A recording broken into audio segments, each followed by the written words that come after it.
தாய் தமிழ் சொந்தங்களுக்கு என்னுடைய பணிவான வணக்கம். நாம் இந்த பதிவில் பார்க்கவிருப்பது 2024 மார்ச் மாதத்திற்கு உண்டான பலன்கள். கடகம் ராசி அன்பர்களுக்கு இந்த மாதம் முழுவதும் எப்படி இருக்கும்னு இப்போ இந்த பதிவில் நம்ம பார்க்கலாம். இதுவரைக்கும் நீங்கள் நம்ம சேனலை சப்ஸ்கிரைப் பண்ணலன்னா இப்போ சப்ஸ்கிரைப் பண்ணிக்கோங்க. வீடியோவை முழுவதுமாக பாருங்கள். அப்போ தான் நான் சொல்கிற விஷயங்கள் உங்களுக்கு முழுமையாக கிடைக்கும். அன்பர்களுக்கு இந்த மார்ச் மாதம் உங்கள் தொழிலில் மிக முக்கியமானதாக இருக்கும். உங்கள் தொழிலில் நல்ல வெற்றியை பெறுவீர்கள். நல்ல கொள்கைகளை தொடும் முயற்சியில் வெற்றி பெறுவீர்கள்.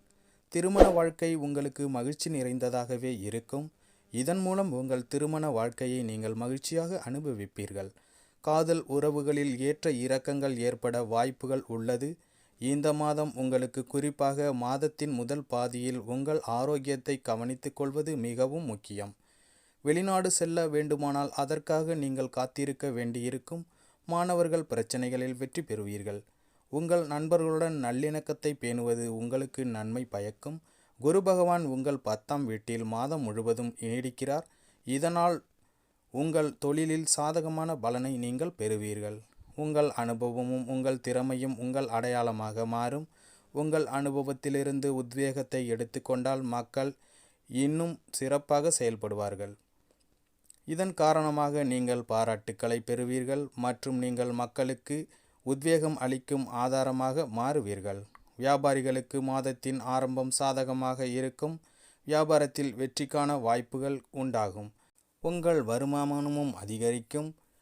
வியாபாரத்தில் சிறப்பு வாய்ந்த ஒருவருடன் நீங்கள் நெருக்கமாக உணரலாம். வணிக கூட்டாளர்களுடனான உங்கள் உறவும் சுமூகமாகவே இருக்கும். 5ஆம் வீட்டின் அதிபதியான செவ்வாய் பகவான் 7ஆம் வீட்டில் சுக்கிரனுடன் இணைந்து உச்ச ராசியில் அமர்ந்திருப்பதால் கல்வியில் நீங்கள் உறுதியாக இருப்பீர்கள். நீங்கள் கடினமாக உழைத்து உங்கள் படிப்பை சிறப்பாகவும் செய்ய முயற்சிப்பீர்கள். இதன் மூலம் நீங்கள் இனிமையான பலன்களை பெறுவீர்கள். உங்களின் கடின உழைப்பும் மன உறுதியும் தேர்வில் நல்ல வெற்றியை தரும். குரு பகவான் 10ஆம் வீட்டில் அமர்ந்து 4ஆம் வீட்டை முழு பார்வையுடன் பார்ப்பார்.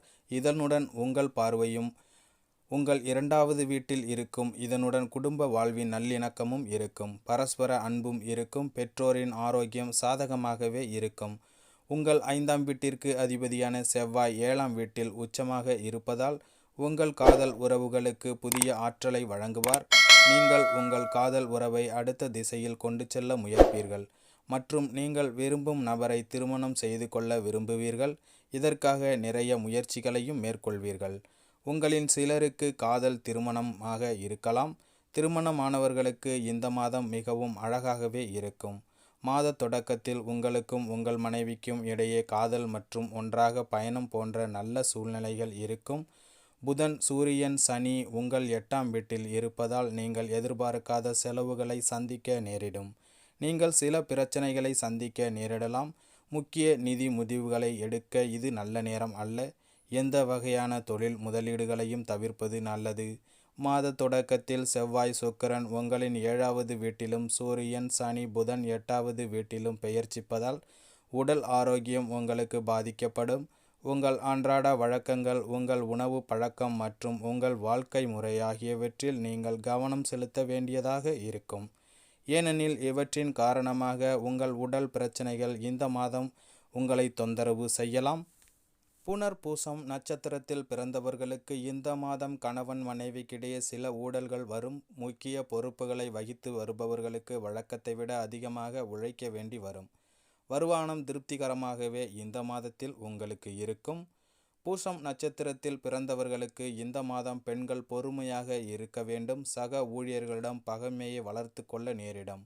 மனதில் இனம் புரியாத கவலை இருந்து கொண்டிருக்கும். தியானம் செய்ய நிம்மதி உங்களுக்கு அதிகமாகவே கிடைக்கும். ஆயில்யம் நட்சத்திரக்காரர்களுக்கு இந்த மாதம் பிரச்சனைகளை எளிதில் சமாளிப்பீர்கள். திருமண வயதில் உள்ளவர்களுக்கு நல்ல வரன் அமையும். வீண் மருத்துவ செலவுகள் ஏற்படும். கடன் வாங்க முயற்சிக்க வேண்டாம். உங்களுக்கு அது மிகப்பெரிய பாதகத்தை உண்டாக்கும். உங்களுக்கு பரிகாரம் குபேரன் படத்தை வீட்டில் வைத்து பூஜை செய்வதாலும் வடக்கு நோக்கி குபேர திசையை வணங்குவதாலும் விரும்பிய பொருளாதாரம் பெற்று மிகப்பெரிய நல்வாழ்வை வாழலாம். அன்பர்களே, இத்துடன் இந்த பதிவு நிறைவடைகிறது. இந்த பதிவு உங்களுக்கு பிடித்திருந்தால் நம்ம சேனலை ஒரு லைக் பண்ணுங்கள், ஷேர் பண்ணுங்கள், கமெண்ட் பண்ணுங்கள். குறிப்பாக சப்ஸ்கிரைப் பண்ணி சப்போர்ட் பண்ணுங்கள். மீண்டும் அடுத்த பதிவில் சந்திப்போம். நன்றி, வணக்கம்.